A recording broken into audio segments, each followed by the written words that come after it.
Ah, hindi po siya kaibigan ng Pangulo, pero siguro mas nanaisin ko po kung ito po ang inyong itatanong dahil ito po ay mismong pinost ni Franco Mabanta.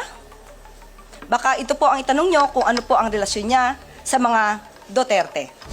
Magandang hapon, Yusek. Baka may reaction po ang palasyo dun sa pagkakaaresto kay Franco Mabanta, PGMN founder, kaugnay dito po sa extortion case sa dating speaker.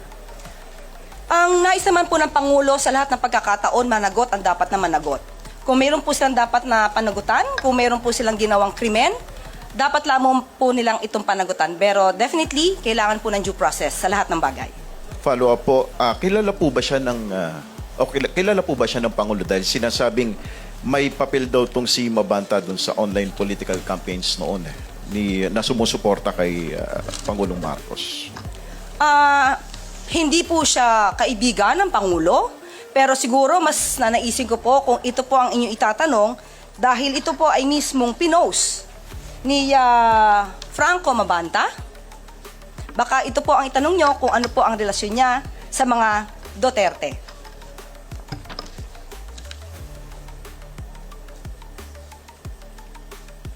Nandiyan pa nga po si Harry Roque.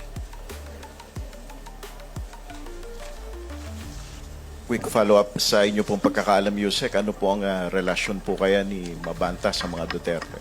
Ay, kayo po ang magtanong sa kanya. Lalong-lalo na po, marami naman po yata siyang na-feature sa kanya mga articles na halos ay kumakalaban sa administrasyon.